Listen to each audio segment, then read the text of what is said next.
네, 오늘 예수님께서 잡혀가시고 사내들인 공회 앞에 서시는 본문을 볼 수 있습니다. 어, 예수님이 잡혀서 대제사장 집으로 갔는데 보통 대제사장 그 가야바의 집으로 갔다고 그렇게 알려져 있습니다. 근데 가야바의 집에서 끌려갔을 때 베드로가 멀찍이 예수님을 따라갔습니다. 그런데 그렇게 멀리서 떨어져서 예수님을 따라간 그 모습이 불과 얼마 전까지만 해도 내가 예수님을 절대 부인하지 않겠습니다 라고 말했던 그 거리와는 굉장히 큰 차이를 보입니다. 그 멀찍이 따라갔던 것만큼이나 사실은 베드로의 마음도 그리고 예수님에 대한 확신도 굉장히 많이 멀어져 있었다라는 것을 알 수 있습니다.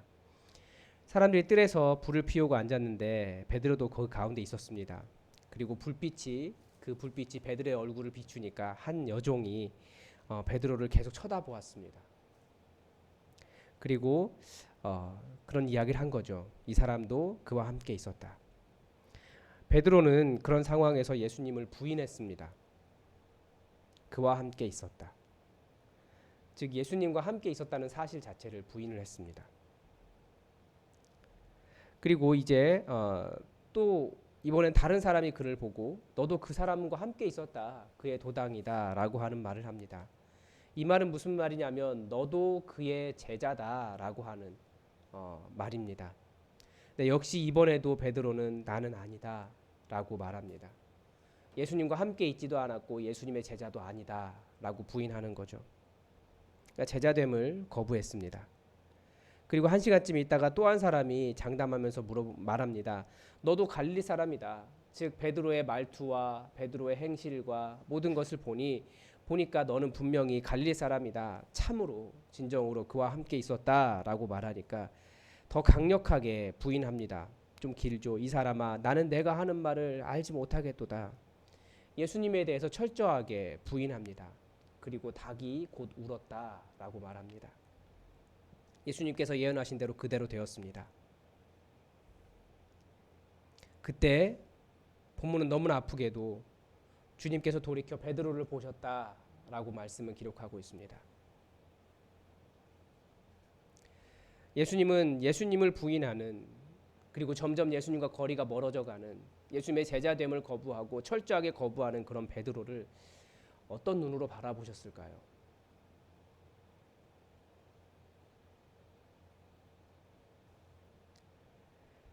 그리고 밖에 나가서 베드로는 심히 통곡했습니다. 베드로는 예수님의 시선을 감당할 수 없었습니다. 그러나 베드로는 그래도 밖에 나가서 심히 통곡했기 때문에 예수님을 팔았던 가룟 유다와는 다른 길을 걸었던 것 같습니다. 한번 생각해 볼 필요가 있는 것 같습니다. 나는 어떤 상황에서 예수님과의 관계를 부인하고 또 예수님의 제자됨을 거부하고 또 예수님을 더 심하게 관계없다라고 말하는 그런 삶을 살고 있는지 한번 생각해 볼 필요가 있는 것 같습니다. 그리고 두 번째 단락은 이제 예수님이 그 사내들인 공회에서 어떤 일을 겪으셨는가를 보여줍니다. 지키는 사람들이 예수님을 희롱하면서 때렸습니다. 그리고 그의 눈을 가리면서 선지자 노릇해라, 맞춰봐라, 너를 때린 자가 누구냐. 그리고 그 위에 많은 말도 욕했습니다. 66절에 보면 이것이 날이 샜다라고 이야기하고 있으니까 예수님은 밤새 그렇게 사람들에게 조롱을 당하셨습니다. 날이 샜는데 우리는 보통 날이 새는 것, 여명이 밝아오는 것을 희망으로 이야기하지만 예수님의 밝아온 날은 절대 희망적이지 않았습니다. 더 큰 조롱과 모욕과 거짓됨과 그 속에서 예수님은 죽음을 향해 가셔야 하는 날이었습니다. 사람들은 대제사장들과 서기관들이 모여서 예수를 공회로 끌어들이고 그리고 네가 그리스도이거든 우리에게 말하라 라고 말합니다. 왜 이렇게 물어봤겠습니까? 이미 그들은 죄목을 정했습니다. 다른 것으로는 예수님을 죽일 수가 없었거든요. 그리고 예수님은 그들에게 대답하지 너희가 어차피 내가 말해도 너희가 대답을 하지 않을 것이다. 너희들은 답을 정해놓고 나를 정죄하고 있는 것 아니냐. 그러나 이제부터는 인자가 하나님의 권능의 우편에 앉아 있으리라 말씀하시는 것은 무슨 뜻입니까?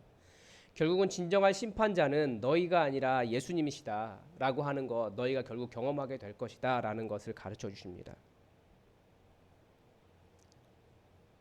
이 본문을 통해서 하나님을 심판대 위에 올린 종교 지도자들의 모습을 볼 수 있습니다. 다른 죄를 찾을 수 없었기 때문에 더 다시 분명하게 이야기하죠. 그러면 내가 하나님의 아들이냐? 그들이 원하는 유도 신문을 했고 예수님은 거부하지 않으셨습니다. 내가 그다. 내가 그다. 하나님은 항상 그렇게 말씀하시는 것 같습니다. That is who I am. 내가 그다. 나는 스스로 있는 자다. 내가 그다. 하나님은 처음부터 그렇게 말씀하셨고 예수님도 거부하지 않으셨고 그렇게 말씀하셨습니다.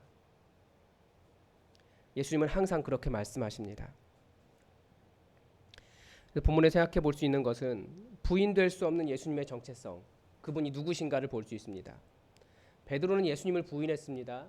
자기의 상황 때문에. 종교 지도자들은 예수님을 인정하고 싶지 않았습니다. 자기들이 차지하고 있는 자리 때문에. 그러나 예수님 말씀대로 이제는 심판대에 예수님께서 앉아 계시기 때문에 예수님을 심판했던 이 가야바는 불과 몇 년 뒤에 로마 정부에 의해서 축출됩니다. 그러나 예수님은 당신의 하나님 되심을 부인하지 않으셨습니다. 우리가 한번 진지하게 생각해 봐야 될 것 같습니다. 우리는 언제 어떤 상황에서 예수님과의 나와의 관계를 부인하는가? 나는 나의 제자됨을 거부하는가? 한번 생각해 볼 필요가 있는 것 같습니다. 오늘 이 시간 다 함께 눈을 감고 묵상했으면 좋겠습니다. 여러분 성경을 읽은 만큼 눈을 감고 묵상하십시오. 항상 그렇게 하십시오. 성령님께서 말씀을 통해 우리에게 하시는 말씀이 있습니다. 그건 성령님만이 하시는 일입니다. 그 영역을 여러분 열어놓으십시오. 내가 발견한 예수님은 어떤 하나님이신가? 그리고 그 예수님은 내게 무엇을 원하시는가? 그리고 오늘 본문을 통해서 그 예수님이 왜 오셨을까? 특별히 사랑의 예수님으로 오셨는데 이 본문 속에 다 우리를 사랑하시기 때문에 예수님께서 걸어가신 길입니다. 그래서 예수님의 그 사랑의 눈빛과 음성과 그 사랑의 뜻을 발견하시는 시간이 되시기를 바랍니다. 음악을 틀어드릴 테니까 우리 다 함께 기도하겠습니다.